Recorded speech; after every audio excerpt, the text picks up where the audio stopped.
ಇವ್ರು ಕೊಡೋ ಡಿಪಾವಕ್ಕೆ ಸಾಕಾಗ್ಬಿಡುತ್ತಾ? 5 KG 15 KG ಸಾಕಾಗ್ಬಿಡುತ್ತೆ, ತಿಂಗಳಲ್ಲ ಆಗ್ಬಿಡುತ್ತಾ ಅದು? ನಾವೇನು ತಿನ್ನಂಗೆ ಇಲ್ವಾ? ಎಲ್ಲಾರು ತರಕಾರಿ ಸೊಪ್ಪು ಮಾರಾಟ ಸರ್.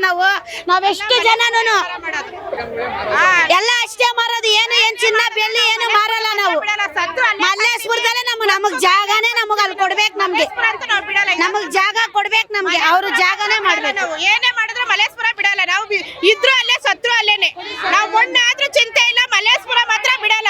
ನಾವ್ ಎಷ್ಟು 40 ವರ್ಷದಿಂದ ವ್ಯಾಪಾರ ಮಾಡ್ತಾ ಇದೀವಿ. ನಾವು ಓದಿದ್ ಕಲ್ತಿಲ್ಲ, ನಾವು ಓದಕ್ ಬರಲ್ಲ ನಮ್ಗೆ. ನಾವು ಅವಾಗಿಂದ ಇವಾಗವರೆಗೂ ವ್ಯಾಪಾರ ಮಾಡ್ತಾ ಇದೀವಿ. ಅವ್ರು ಏನೇ ಮಾಡ್ಲಿ ನಾವು ಸಾಯಿಸ್ಲಿ, ಒಂಚೂರು ವಿಸಾ ಕೊಟ್ಬಿಡ್ಲಿ, ನಾವು ಮಲ್ಲೇಶ್ಪುರ ಮಾತ್ರ ಬಿಡಲ್ಲ. ಇಷ್ಟೇ. ನಾವು ಬೀದಿ ವ್ಯಾಪಾರದವ್ರು. ನಾವು ಹುಟ್ಟಾಗಿಂದ ನಮ್ಮ ಮನೆ ಕಲ್ತಿರೋದೇ ಇದೆ. ನಮ್ಗೆ ಬೇರೆ ಕೆಲಸ ಗೊತ್ತಿಲ್ಲ, ನಾವೇನು ಓದಿಲ್ಲ. ನಮ್ಮಿಂದನೇ ಎಲ್ಲ ಜೀವನ ನಡಿಬೇಕು. ಸ್ವಲ್ಪ ಕರುಣೆ ಎಕ್ರಿ. ಬಡವ್ರು ಇದ್ದೀವಿ ನಾವು, ನಿಮ್ಮಂಗೆ ನಾವು ಶ್ರೀಮಂತರೇನಲ್ಲ. ನಮ್ಮ ಕಡೆನೂ ಸ್ವಲ್ಪ ಕರುಣೆ ಇಟ್ಟು ನೋಡ್ರಿ. ನಾವು ಮಕ್ಳು ಮರಿನ ಸಾಕಬೇಕು. ನಿಮ್ಗೇನೋ ಹಣ ಆಸ್ತಿಗಳೈತೆ, ನಾವು ಎಲ್ಲಿ ಹೋಗೋಣ? ಒಂದು ತಿಂಗಳು ಬಾಡಿಗೆನೆ 10,000 ಕಟ್ಬೇಕು ನಾವು. ನಮ್ಮ ಹೊಟ್ಟೆ ಜೀವನ ನಡೆಯೋದೇ ಊತೇನೆ, ವ್ಯಾಪಾರಗಳ್ದೇನೆ. ಸ್ವಲ್ಪ ನಮ್ಮನ್ನು ನೋಡ್ರಿ. ಬರೀ ನಿಮ್ಮದೇ ಆಗ್ಬಿಟ್ಟೈತಲ್ಲ. ನಾವು ಬಡವರು ಇದ್ದೀವಿ, ಒಂಚೂರು ನೋಡಿ ಸ್ವಾಮಿ, ನಮ್ಗೇನೋ ಒಂದು ವ್ಯವಸ್ಥೆ ಮಾಡಿ. ಹಿಂಗೆ ಆದ್ರೆ ಎಷ್ಟು ದಿನ ನಾವು ಸತ್ತೋಗ್ಬಿಡ್ಬೇಕಾ ಹೇಳ್ರಿ? ಬಡ್ಡಿಗಳು ಕಟ್ಬೇಕು, ನಾವು ಸಾಲಗಳು ತೀರ್ಸ್ಬೇಕು. ಹಿಂಗೆ ಮಾಡಿ ನಾವು ಏನಾರ ಮಾಡ್ಕೊಂಡು ಸತ್ತೋಗ್ಬಿಡ್ಬೇಕಾ? ನೀವೇ ಚೆನ್ನಾಗಿರ್ಬೇಕಾ? ನಾವೇನು ಬದುಕ್ಬಾರ್ದಾ? ಸ್ವಲ್ಪ ನ್ಯಾಯ ಕೊಡಿ ಸ್ವಾಮಿ, ನಮಗೂ ಬಂದಿಲ್ಲಿ. ನಮ್ಮ ಮನೆ ಹತ್ರ ಬಂದು ಓಟ್ ಕೇಳ್ತಾರೆ. ಅವಾಗ ಕೊಳ್ಚೆ ಮೋರಿ ನಿಮಗೆ ಕಾಣಿಸಲ್ಲ. ನಾವು ಒಂಚೂರು ಸೊಪ್ಪಾಗ್ಲಿ ಒಂದು ಹೂವಾಲೆ ಬಿದ್ಬಿಟ್ರೆ ಅದೊಂದು ದೊಡ್ಡ ವಿಷಯನ ಇವ್ರಿಗೆ. ಬಾತ್ರೂಮ್ ಅಲ್ಲೆಲ್ಲ ಓಪನ್ ಇರುತ್ತಲ್ಲ ಸರ್, ಚೇಂಬರ್ ಹೊಡೆದಾಗಿರುತ್ತೆ. ಬೀದಿ ನಮ್ಮ ಮನೆ ಓಟ್ ಕೇಳಕ್ ಬಂದ. ನಮ್ಮ ಮನೆ ಸಂದಿ, ನಾವೇನು ಸ್ಲಮ್ಮೆ, ನಾವೇನು ಅಪಾರ್ಟ್ಮೆಂಟ್ಸು ಸದಾಶಿವನಗರದಲ್ಲಿ ಇಲ್ಲ. ನಾವು ಸ್ತಂಭಲ್ಲೆಲ್ಲ ಗಲೀಜಿರಲ್ವಾ? ಅವಾಗ ನಿಮ್ಗೆ ಓಟ್ ಕೇಳಕ್ ಅದೇನು ಗಲೀಜ್ ಕಾಣಲ್ಲ. ನಾವು ಒಂಚೂರು ಏನಾನ ಗಲೀಜ್ ಮಾಡ್ಬಿಟ್ರೆ ಏಯ್ತಸಲೆ ಅದೊಂದು ದೊಡ್ಡ ವಿಷಯ. ಗಲೀಜಿಲ್ದೆ ಏನ್ ಸರ್ ಆಗುತ್ತೆ? ಗಲೀಜಿಲ್ದೆ ಏನು ಹೆಂಗಿದ್ ಮಾಡಕ್ಕಾಗುತ್ತೆ? ಜೀವನ ಮಾಡಕ್ಕಾಗುತ್ತೆ? ಬೀದಿ ಮೇಲೆ ವ್ಯಾಪಾರ ಮಾಡೋದು ಅಂದ್ರೆ ಗಲೀಜ್ ಬಿದ್ದೇ ಬೀಳುತ್ತೆ. ಅದನ್ನೇ ಒಂದು ದೊಡ್ಡ ವಿಷಯ ತಗೊಂಡ್ಬಿಟ್ರೆ ಓಡಾಡಕ್ ಜಾಗ ಇಲ್ದಾಗ ಏನೆಲ್ಲ ಮಾಡ್ತೀವ? ಓಡಾಡಕ್ ಜಾಗ ಬಿಟ್ಟೆ ನಾವು ವ್ಯಾಪಾರ ಮಾಡ್ತೀವಿ. ಇವ್ರ ಮನೆ ಹತ್ರ ಹೋಗಿ ಜಾಗ ಕೇಳಿದೀವ ನಾವು? ನಾವಿರೋ ಜಾಗದಲ್ಲಿ ನಮಗೆ ಕೊಡಿ ಅಂತ ಕೇಳ್ತಾ ಇದೀವಿ. ನಾವು ಇವ್ರ ಮನೆ ಹತ್ರ ಆಗ್ಲಿ, ವಿಧಾನಸೌಧದಲ್ಲಿ ಹೋಗ್ಲಿ, ನಾವೆಲ್ಲೂ ಜಾಗ ಕೇಳ್ತಾ ಇಲ್ಲ. ನಾವು ಕೇಳ್ತಾ ಇರೋದು ಬೀದಿ ಮೇಲೆ. ನಾವು ಚಿಕ್ಕ ವಯಸ್ಸು, ನಾವು ಓದಿಲ್ಲ ಬರ್ದಿಲ್ಲ, ನಾವ್ ಎಲ್ಲಿ ಹೋಗ್ಬೇಕು? ಯಾವ ಕೆಲ್ಸಕ್ಕೆ ಹೋಗ್ಬೇಕು ಸರ್? ನಾವು ಬೀದಿ ಬದಿಯಲ್ಲಿ ವ್ಯಾಪಾರ ಮಾಡ್ತಾ ಇಲ್ಲ. ನಾವು ಓದಿಲ್ಲ ಬರ್ದಿಲ್ಲ. ನಾವು ನಮ್ಮ ಮಕ್ಕಳನ್ನ ಓದಿಸ್ಬೇಕು. ಇಲ್ಲ ನಮ್ಮ ಗಂಡರಿಗೆ ನನ್ನ ಗೌರ್ಮೆಂಟ್ ಕೆಲಸ ಆಯ್ತಾ? ನಮ್ಮ ಮಕ್ಕಳನ್ನ ಓದಿಸಿದೀವಿ, ಅವ್ರಿಗೆ ನನ್ನ ಗೌರ್ಮೆಂಟ್ ಕೆಲಸ ಕೊಟ್ಟಿದೀವ. ಇವ್ರ ಅನುಕೂಲಕ್ಕೆ ತಕ್ಕನಾಗಿ ಇವ್ರು ಯಾರು ಬೇಕೋ ಅವ್ರಿಗೆ ಗೌರ್ಮೆಂಟ್ ಕೆಲಸ. ನಮ್ಮಂತರಲ್ಲ ಎಲ್ಲೋಗ್ಬೇಕು? ಯಾವ ಬಾಡಿಗೆ ಬರಂಗ್ ಮಾಡ್ಕೊಂಡಿದೀವ? ನಾವು ಬಿಲ್ಡಿಂಗ್ ಕಟ್ಟಿದೀವ, ಅಪಾರ್ಟ್ಮೆಂಟ್ಸ್ ಕಟ್ಟಿದೀವ ಸರ್. ನಾವು ಮಾಡೋದ್ ಬೀದಿ ಮೇಲೆ. ಇಷ್ಟ ಅಗಲ ಜಾಗ ಕೊಟ್ಟಿಲ್ಲ ಅಂದ್ರೆ ಇವ್ ಎಲ್ಲೋ ಕುತ್ಕೊಂಡ್ ಮರ. ಇವ್ರ ಮನೆ ಹತ್ರ ಮಾಡ್ತೀವ ನಾವು, ಇಲ್ಲ ವಿಧಾನಸೌಧದ ಮುಂದೆ ಹೋಗಿ ಕುತ್ಕೊಂಡ್ ಮಾಡ್ತೀವ ಸರ್? ನಾವು ಎಲ್ಲೋ ಕುತ್ಕೊಳ್ಳೋಣ? ನಾವ್ ಇರೋದು ಇಷ್ಟ ಜಾಗ. ಒಂದೊಂದು ಮಂಕ್ರಿಗೂ ಜಾಗ ಬಿಟ್ಟಿಲ್ಲ ಅಂದ್ರೆ ನಾವ್ ಎಲ್ಲೋಗೋಣ? ನಮ್ ಜೀವನ ಏನ್ ಮಾಡೋಣ? ಇವಾಗಂತೂ ಜೀವನ ಮಾಡೋದೇ ತುಂಬಾ ಕಷ್ಟ. 1 ಕೆಜಿ ಅಕ್ಕಿ 100 ರೂಪಾಯಿ ಆಗೈತೆ ಸರ್. ನಿಮ್ ಎದುರುಗಡೆನೆ ನಾವು ಮಾತಾಡ್ತೀವಿ, ಬನ್ನಿ ಸ್ವಾಮಿ. ನೀವು ಬೀದಿ ವ್ಯಾಪಾರದಲ್ಲಿ ಸಾಯ್ತಾರೆ ಅಂತ ಹೇಳ್ತಿದ್ದೀರಲ್ಲ, ಮೊನ್ನೆ ದಿನ 5 ದಿನ 13 ವರ್ಷದ ಹುಡುಗಿನ ಇದ್ ಮಾಡಿದ್ದಾರೆ. ಅಂತವ್ರಿಗೆಲ್ಲ ನೀವು ನ್ಯಾಯ ಕೊಡ್ಸಿ. ನಮ್ಮಂತ ವ್ಯಾಪಾರ ಮಾಡೋರು ಹೊಟ್ಟೆ ಅದನ್ನ ಮುಚ್ಚಾಕೋಸ್ಕರ ನಮ್ಮಂತ ವ್ಯಾಪಾರಿಗಳನ್ನ ಬೀದಿಗೆ ಎಳೆದ್ಬಿಟ್ರಲ್ಲ. ನಮ್ಮಂತ ಮಕ್ಕಳು ಮರಿ ಜೀವನ ಮಾಡೋದು ಬೇಡವಾ ಸ್ವಾಮಿ? ಯಾರು ಏನು ತಪ್ಪು ಮಾಡ್ದಿಲ್ದಿರೋರು ನಾವು ಬದುಕೊಂಡು ತಿನ್ನಕ್ಕೆ ಬಿಡಲ್ಲ ಅಂತಿದ್ದೀರಲ್ಲ ನೀವು. ಯಾಕೆ ಸ್ವಾಮಿ ನಮ್ಗೆ ನಮ್ಮ ಮೇಲೆ ಯಾಕೆ ಸ್ವಾಮಿ ನಿಮ್ಗೆ ಇಷ್ಟೊಂದು ಕಠೋರವಾದ ಕುರೂರತನ?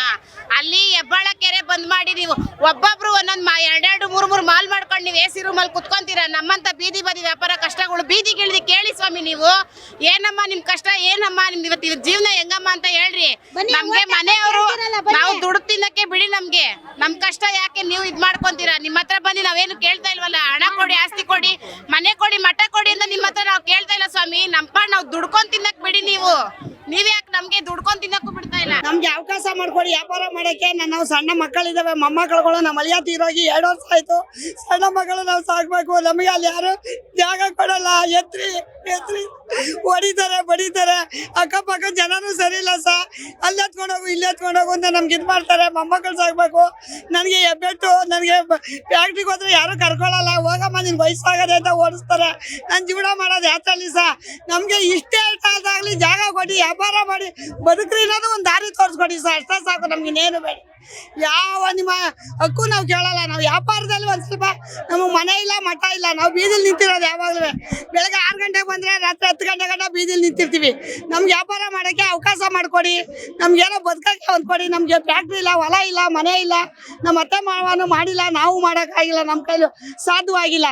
ನೀವು ನಮ್ಮ ಬದುಕೋಕ್ಕೆ ಕೂಲಿ ಮಾಡಿ ಬದುಕೋದಕ್ಕೆ ಗಾರೆ ಕೆಲ್ಸಕ್ಕೆ ಹೋಯ್ತಿದ್ದೆ 25 ವರ್ಷ ಗಾರೆ ಕೆಲಸ ಮಾಡಿದೆ. ಇವಾಗ ನನ್ನ ಕೈಲಿ ಗಾರೆ ಕೆಲಸ ಮಾಡೋಕ್ಕಾಗಲ್ಲ. ನಾನು ವ್ಯಾಪಾರ ಮಾಡಿ ಮೊಮ್ಮಕ್ಕಳು ಸಾಕಬೇಕು. ನಮ್ಮ ಅಳಿಯ ತೀರೋಗಿ 2 ವರ್ಷ ಆಯಿತು. ನಿಮಗೆ ಸಾಧ್ಯವಾದಷ್ಟು ನಮಗೆ ವ್ಯಾಪಾರ ಮಾಡ್ಕೊಡೋಕ್ಕೆ ಒಂದು ಇಷ್ಟ ಅಲ್ದನಾರೇ ಅಲ್ಲಿ ಮುಂದೆ ಅಂಗಡಿ ಮುಂದೆ ಯಾರೋ ಪುಣ್ಯಾತ್ರು ಕೊಟ್ಟಿರೋ ಜಾಗದಲ್ಲಿ ವ್ಯಾಪಾರ ಮಾಡೋಕ್ಕೆ ದಾರಿ ಕೊಡಿ ಸರ್, ಅಷ್ಟೇ ಸಾಕು ನಮಗೆ, ಇನ್ನೇನು ಬೇಡಿ. ಸರ್ ನನ್ನ ಹೆಸರು ಶಿಲ್ಪಾ ಅಂತ. ನಾವು ಮಾದೇಪುರದಲ್ಲಿ ಅಂಗಡಿ ಇಟ್ಕೊಂಡಿರೋದು. ಸುಮಾರು 2 ವರ್ಷದಿಂದ ನಾವು ಅಲ್ಲಿ ವ್ಯಾಪಾರ ಮಾಡ್ತಾ ಇದ್ದೀವಿ. ಇವಾಗ 2 ದಿನದಿಂದ ಅವರು ಅಂಗಡಿ ಏನು ಹೇಳಿಲ್ಲ, ನೋಟಿಸು ಕೊಟ್ಟಿಲ್ಲ, ಎತ್ಕೊಂಡು ಹೋಗ್ಬಿಟ್ಟಿದ್ದಾರೆ. ನಾವು ಅಂಗಡಿನೂ ಇವಾಗ ನ್ಯೂಸ್ ಅಲ್ಲೆಲ್ಲ ನೋಡಿದ್ವಿ, ನಾವು ಈ ಥರ ಆಗ್ತಾ ಇದೆ ಅಂತ ಹೇಳಿ ನಾವು ಆ ಭಯಕ್ಕೆ ಅಂಗಡಿ ಕೂಡ ತೆಗ್ದಿದ್ದೀವಿ. ಆಮೇಲೆ ಏನು ಹೇಳಿಲ್ಲ, ಎತ್ಕೊಂಡು ಹೋಗ್ಬಿಟ್ಟಿದ್ದಾರೆ ಅಂಗಡಿ. ಅದಕ್ಕೆ ನಾವು ಏನು ಕೇಳ್ಕೊಳೋದಂದ್ರೆ ದಯವಿಟ್ಟು ಅದೇ ಜಾಗದಲ್ಲೇ ನಮ್ಗೆ ಅವಕಾಶ ಮಾಡಿಕೊಡ್ಬೇಕು. ಇಲ್ಲ ಪರವಾಗಿಲ್ಲ ಸರ್, ನಮಗೆ ಬೇರೆ ಹತ್ರ ಇಟ್ಕೊಳಕ್ಕೆ ಅವಕಾಶ ಮಾಡಿಕೊಡ್ರಿ. ಅದಾದ್ರೂ ಸರ್ಕಾರ ನಮಗೆ ಮಾಡಿಕೊಟ್ಟು ಎತ್ಕೊಂಡು ಹೋಗಿದ್ರು ಪರವಾಗಿಲ್ಲ ಸರ್. ಆ ಥರ ಎತ್ಕೊಂಡು ಹೋಗ್ಬಿಟ್ರೆ ನಮಗೆ ದಿನ ಹೇಗೆ ಸರ್ ನಾವು ಜೀವನ ನಡೆಸೋದು? ಎತ್ಕೊಂಡು ಹೋಗಿದ್ದಾರೆ. ಏನ್ ವ್ಯಾಪಾರ ಮಾಡ್ತಾ ಇದ್ರಿ ನೀವು?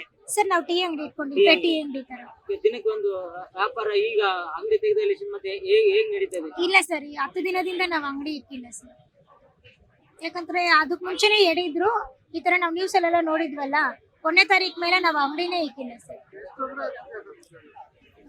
ತೊಂದ್ರೆನೆ ಸರ್, ಇನ್ ಜೀವನ ನಡೆಸೋದೇ ತೊಂದ್ರೆ. ಅದೇ ಸರ್ ಇವಾಗ ಯೋಚನೆ ಮಾಡ್ತಾ ಇದೀವಿ, ನಾವ್ ಹೆಂಗ್ ಮಾಡ್ಬೇಕು ಏನ್ ಮಾಡ್ಬೇಕು ಅಂತಾನೆ ಅರ್ಥ ಆಗ್ತಾ ಇಲ್ಲ ನಮ್ಗೆ. ಸರ್ ಸರ್ಕಾರದ ಹತ್ರ ನಾವು ಅದೇ ಕೇಳ್ಕೊಳೋದು, ಅವರು ನಮ್ಗೆ ಒಂದು ಅವಕಾಶ ಮಾಡ್ಕೊಡ್ಬೇಕು. ಅಲ್ಲಿ ಫುಟ್ಪಾತ್ ಮೇಲೆ ಅಂದ್ರೆ ಸರ್ವಿಸ್ ರೋಡ್ ಅಲ್ಲಿ ನಾವ್ ಇಕ್ಕಿರೋದು, ಆತರ ಅವ್ರಿಗೆ ಡಿಸ್ಟರ್ಬ್ ಆಗೋ ತರ ಯಾವ್ದು ಇಲ್ಲ. ಹಂಗ್ ನೋಡ್ರೆ ಟ್ರಾಫಿಕ್ ಪೊಲೀಸ್ ಅವರು ಕೂಡ ಅವ್ರು ಅಲ್ಲಿ ಕಟ್ನಿಟ್ಟಾಗಿ ಇಟ್ಟಿದ್ರೆ ಅಷ್ಟು ಟ್ರಾಫಿಕ್ ಆಗೋ ಚಾನ್ಸಸ್ ಇರೋದಿಲ್ಲ. ಅದೊಂದೇ ಸರ್ ನಾವು ರಿಕ್ವೆಸ್ಟ್ ಮಾಡ್ಕೊಡೋದಂದ್ರೆ ನಮ್ಗೆ ಅವಕಾಶ ಮಾಡ್ಕೊಡ್ಬೇಕು ಸರ್. ನಿಮ್ಗೆ ಎಲ್ಲಾದ್ರೂ ವ್ಯಾಪಾರ ಮಾಡಕ್ಕೆ ಒಂದು ಅವಕಾಶ ಮಾಡ್ಕೊಡ್ಬೇಕು. ಖಂಡಿತ ಮಾಡ್ಕೊಡ್ಬೇಕು ಸರ್. ಆಚೆ ಹೋಗಿ ಕೆಲಸ ಮಾಡೋದು ಎಷ್ಟು ಕಷ್ಟ ಇದೆ ಸರ್. ನಮ್ಮಂತವ್ರಿಗೆ ಕೆಲಸ ಕೊಡೋದು, ಆಚೆ ಹೋಗಿ ಕೆಲಸ ಮಾಡೋದು, ದುಡಿಯೋಷ್ಟು ಶಕ್ತಿನೂ ನಮ್ಗಿಲ್ಲ. ಅದರಿಂದನೇ ಸರ್ಕಾರದ ಹತ್ರ ನಾವು ಕೇಳ್ಕೊಳೋದು ಅದೊಂದೇ ಸರ್, ನಮ್ಗೆ ಹೆಲ್ಪ್ ಮಾಡ್ಕೊಡಿ ಅಂತ. ಈ ಥರ ಎಲ್ಲ ಅಂಗಡಿ ಎತ್ತಿಸ್ಬಿಟ್ರೆ ನಾವು ಬೀದಿ ಬದಿ ವ್ಯಾಪಾರಿ, ನಮ್ಮದು ಯಜಮಾನ್ರಿಲ್ಲ, 2 ಹೆಣ್ಮಕ್ಳು ಆಯ್ತಾ. ನಾನು ಒಬ್ಬಳೇ ಸಂಪಾದಿಸಿ ಬೀದಿ ಬದಿ ಮಾಡಿಕೊಂಡು ನಾವು ಜೀವನ ಮಾಡಬೇಕು. ಎಲ್ಲ ಎತ್ತಂಗಡಿ ಮಾಡಿಸ್ಬಿಟ್ರೆ ನಮ್ಮಂಥ ಬಡವರು ಯಾರು ಹೋಗಿ ಸಾಯೋಣ? ಮಲ್ಲೇಶ್ವರಮಿಂದ ನಾವು ಎಲ್ಲೂ ಹೋಗೋಕ್ಕಾಗಲ್ಲ ಸರ್. ನಾವು ದೂರ ಹೋಗಿ ಬದುಕಕ್ಕೆ ನಮ್ಮ ಕೈಯಲ್ಲಿ ಶಕ್ತಿ ಇಲ್ಲ. ಗಾರ್ಮೆಂಟ್ಸ್ಗೆ ಹೋಗೋಕ್ಕಾಗಲ್ಲ, ನಮಗೂ ಆರೋಗ್ಯ ಸಮಸ್ಯೆಗಳು ಐತೆ. ನಾವು ಈ ಥರ ಇದ್ದಾಗ ನಾವು ಯಾವ ಥರ ನಾವು ಜೀವನ ಮಾಡೋಣ? ಕೃಷ್ಣ ಬೈರೇಗೌಡ್ರೆ ದಯವಿಟ್ಟು ತಮ್ಮಿಂದ ನಿಮ್ಗೆ ಉಪಕಾರ ಆಗಲಿ, ನಮ್ಮಂಥ ಬೀದಿ ಬದಿ ವ್ಯಾಪಾರಿನ ಎತ್ತಂಗಡಿ ಮಾಡಿಸ್ಬೇಡಿ. ನಾವು ತರಕಾರಿ ವ್ಯಾಪಾರ ಮಾಡ್ತೀವಿ ಸರ್, ಮಲ್ಲೇಶ್ವರಂ ಕ್ರಾಸಲ್ಲಿ ಮಾಡ್ತೀವಿ.